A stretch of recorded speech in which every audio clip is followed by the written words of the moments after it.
എല്ലാവർക്കും സനൂസ് അക്കാഡമിയിലേക്ക് സ്വാഗതം. നമ്മൾ ഈ പ്രൊബേഷൻ ഓഫീസർ ഗ്രേഡ് 2ന്റെ നോട്ടിഫിക്കേഷൻ വന്നിരുന്നു അല്ലേ? അപ്പൊ നോട്ടിഫിക്കേഷൻ വന്നിരുന്നു, ഒരുപാട് പേര് അതിന് അപ്ലൈ ചെയ്തു. പലരും ഈ പ്രൊബേഷൻ ഓഫീസറുടെ എക്സാമിന് പഠിക്കാനായിട്ട് സ്റ്റാർട്ട് ചെയ്തു, കോച്ചിങ്ങിനൊക്കെ ചേർന്നു. അങ്ങനെയൊക്കെ എല്ലാവരും പഠിച്ചുകൊണ്ടിരിക്കുകയാണ്. എന്നാ എക്സാം വരണേന്ന് നമുക്കറിയാം.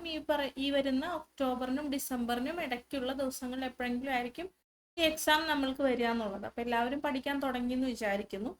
പഠിക്കാൻ തുടങ്ങാത്തവർ തുടങ്ങുക. അപ്പൊ അങ്ങനെ പഠിക്കുന്ന ആളുകൾക്ക് വേണ്ടിയിട്ട് കുറച്ച് വീഡിയോസ് നമ്മൾ നമ്മുടെ യൂട്യൂബ് ചാനലിൽ ചെയ്യുമെന്ന് വിചാരിക്കുകയാണ്. അപ്പം അതിന്റെ ആദ്യത്തെ വീഡിയോ ആണ് നമ്മൾ ചെയ്യുന്നത്. ചെറിയ ലെങ്ത് ഉള്ള വീഡിയോസ് ആയിട്ടാണ് നമ്മൾ ചെയ്യുന്നത്. ഫസ്റ്റ് നമ്മളിപ്പം പ്രൊബേഷൻ ഓഫീസർ പരീക്ഷ എഴുതി പ്രൊബേഷൻ ഓഫീസർ ആകാൻ പോകുന്ന ആളുകളായതുകൊണ്ട് തന്നെ ആദ്യ വീഡിയോയിൽ നമ്മൾ ചെയ്യുന്നത് എന്താണ് പ്രൊബേഷൻ, ആരാണ് പ്രൊബേഷൻ ഓഫീസർ എന്നുള്ളതാണ് നമ്മുടെ ആദ്യത്തെ വീഡിയോയിൽ നമ്മൾ ചെയ്യാനായിട്ട് പോകുന്നത്. ഓക്കെ, എന്താണ് പ്രൊബേഷൻ എന്ന് നോക്കാം നമുക്ക്. Probation. The word probation is derived from a Latin word. ഏത് ഭാഷയിൽ നിന്നാണ് വന്നിരിക്കുന്നത്? ലാറ്റിൻ വേർഡ് ആണ്. പ്രൊബാറ്റം എന്നാണ് ആ വാക്കിന്റെ പേര്. എന്താണ് പ്രൊബാറ്റം?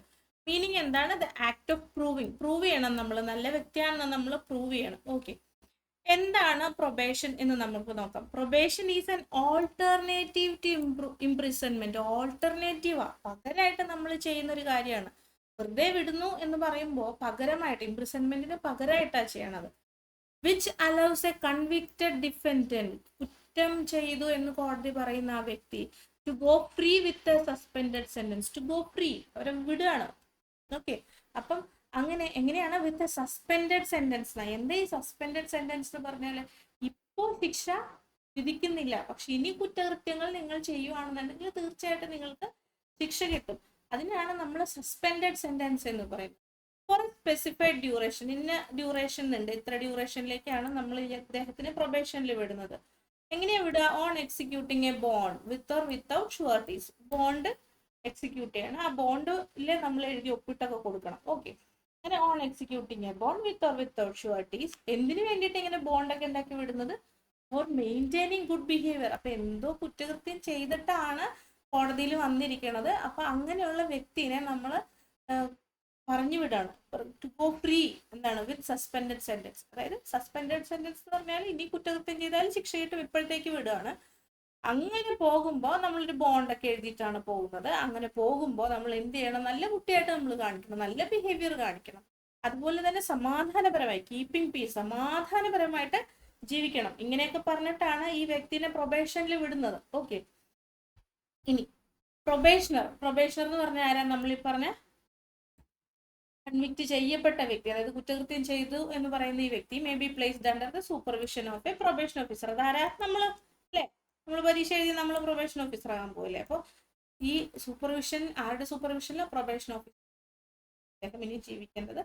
And fulfil certain conditions. Fulfil certain conditions. പോകാനൊന്നും പറ്റത്തില്ല. ഞങ്ങൾ കുറച്ച് കണ്ടീഷൻസ് ഒക്കെ പറയും, ഇന്ന കാര്യങ്ങൾ ചെയ്യണം ചെയ്യരുത് എന്നൊക്കെ നമ്മൾ പറയും. ആ കണ്ടീഷൻസിനനുസരിച്ചിട്ട് വേണം പ്രൊബേഷനിൽ ഈ വ്യക്തി പോകാനായിട്ട്. ഓക്കെ, ഇനി ആരാണ് probation officer? Who is a probation officer? ഏത് നിയമപ്രകാരമാണ്? Probation of offenders act 1958 section 13 ആരെ കുറിച്ച് പറഞ്ഞിരിക്കുന്നത്? പ്രൊബേഷൻ ഓഫീസർ ആരാന്ന് പറഞ്ഞിരിക്കുന്നത്? സെക്ഷൻ 13. ഇനി ഒന്നും മറന്നു പോകാൻ പാടില്ല, നമ്മളുടെ ലോങ് ടൈം മെമ്മറിയിലോട്ട് അതുകൊണ്ടായിരുന്നു സ്റ്റോർ ചെയ്ത് വെച്ചാൽ. Section 13 probation officer, section 13 probation എന്നുള്ളത് നമ്മൾ സ്റ്റോർ ചെയ്തു. ഓക്കെ, ഇനി എന്താണ് ഈ സെക്ഷൻ 13 പറഞ്ഞിരിക്കുന്നതെന്ന് പറയാം. A probation officer is a person appointed to be a probation officer by state government. ആരത്? നമ്മൾ പരീക്ഷ എഴുതുന്നു, റാങ്ക് ലിസ്റ്റിൽ കയറുന്നു, നമ്മൾക്ക് അപ്പോയിന്റ്മെന്റ് ലെറ്റർ തരുന്നു. ആരാ തരുന്നത്? സ്റ്റേറ്റ് ഗവൺമെന്റ് തരുന്നത്. അപ്പൊ നമ്മൾ ആരായി? നമ്മൾ പ്രൊബേഷൻ ഓഫീസറായി. ഓക്കെ, അപ്പൊ അങ്ങനെ ഒരു വ്യക്തി or recognised as such by the state government. State government recognise ചെയ്യുന്ന ആ ഒരു വ്യക്തി, ആ വ്യക്തിനെയാണ് പ്രൊബേഷൻ ഓഫീസർ എന്ന് പറയുന്നത്. A person provided for this purpose by a society recognised in this behalf by the state government. അപ്പൊ ഈ പറയുന്നത് പോലെ ഒരു സൊസൈറ്റി, ഈ ഒരു പർപ്പസിന് വേണ്ടിയിട്ടുള്ള ആ ഒരു സൊസൈറ്റി ഉണ്ടാവൂല്ലേ, ഈ എന്താ പറയാ കുറ്റകൃത്യം നടത്തുന്ന ആളുകൾ, അവരുടെ ഉന്നമനത്തിന് വേണ്ടിയൊക്കെ പ്രവർത്തിക്കുന്ന ഒരു സൊസൈറ്റി ആയിരിക്കാം. അത് ഗവൺമെന്റ് റെക്കഗ്നൈസ് ചെയ്യുന്ന ഒരു സൊസൈറ്റി പ്രൊവൈഡ് ചെയ്യുന്ന ഒരു വ്യക്തി, ആ വ്യക്തി പ്രൊബേഷൻ ഓഫീസറായിട്ട് അദ്ദേഹത്തിന് ഇരിക്കാൻ പറ്റും. ഓക്കെ, അടുത്തത് ഇനിയും ഉണ്ട് ഒരു പ്രൊവിഷനും കൂടെ പറയുന്നുണ്ട്. ഇൻ എനി എക്സെപ്ഷണൽ കേസസ്, ഏതെങ്കിലും എക്സെപ്ഷണൽ കേസിൽ എനി അതർ പേഴ്സൺ, ഈ പറയുന്ന രണ്ട് വ്യക്തികളല്ലാതെ വേറൊരു വ്യക്തിയെയും എന്താക്കാം, അതർ പേഴ്സൺ, എനി അതർ പേഴ്സണ് പ്രൊബേഷൻ ഓഫീസർ ആക്കാൻ പറ്റും. എങ്ങനെയാ? In the opinion of the court is fit to act as probation officer. കോടതിക്ക് തോന്നാണ് ഈ കേസിന്റെ സ്പെഷ്യൽ സർക്കംസ്റ്റാൻസസ്, സാഹചര്യങ്ങൾ നോക്കിയിട്ട് ഈ രണ്ട് വ്യക്തികളല്ലാതെ ഇനി അതർ പേഴ്സൺ, അയാൾ എന്താണ്, അയാൾ ഒരു പ്രൊബേഷൻ ഓഫീസർ ആകാനായിട്ട്, ഈ കേസിൽ പ്രൊബേഷൻ ഓഫീസർ ആകാനായിട്ട് ഫിറ്റ് ആയിട്ടുള്ളൊരു ആളാണെന്ന് കോടതിക്ക് തോന്നുകയാണെന്നുണ്ടെങ്കിൽ അദ്ദേഹത്തിനെയും പ്രൊബേഷൻ ഓഫീസറായിട്ട് വെക്കാവുന്നതാണ്. ഓക്കെ, അങ്ങനെ 3 രീതിയിലാണ്. അപ്പൊ ആദ്യം പറഞ്ഞു സ്റ്റേറ്റ് ഗവൺമെന്റ് അപ്പോയിന്റ് ചെയ്യുന്ന ആള്, അല്ലെങ്കിൽ സ്റ്റേറ്റ് ഗവൺമെന്റ് റെക്കഗ്നൈസ് ചെയ്ത ഒരു സൊസൈറ്റി പ്രൊവൈഡ് ചെയ്യുന്ന ഒരു വ്യക്തി, ഇത് രണ്ടും അല്ലെങ്കിൽ ഇനി എക്സെപ്ഷണൽ കേസസിൽ ആ കേസിന്റെ സാഹചര്യം നോക്കിയിട്ട് ഇവർ രണ്ടുപേരും അല്ലാത്ത വേറൊരു വ്യക്തി, അദ്ദേഹം പ്രൊബേഷൻ ഓഫീസർ ആകാൻ ഫിറ്റ് ആണെന്ന് കോടതിക്ക് തോന്നുകയാണെന്നുണ്ടെങ്കിൽ കോടതി ആ വ്യക്തിനെ പ്രൊബേഷൻ ഓഫീസർ ആക്കി വെക്കും. Okay, probation officer shall be subject to the control of the district magistrate of the district in which the offender for the time being resides. എവിടെയാ? ഡിസ്ട്രിക്ട് മജിസ്ട്രേറ്റിന്റെ കൺട്രോളിലാണ് ഇദ്ദേഹം പ്രവർത്തിക്കേണ്ടത്. ഏത് ഡിസ്ട്രിക്ട്?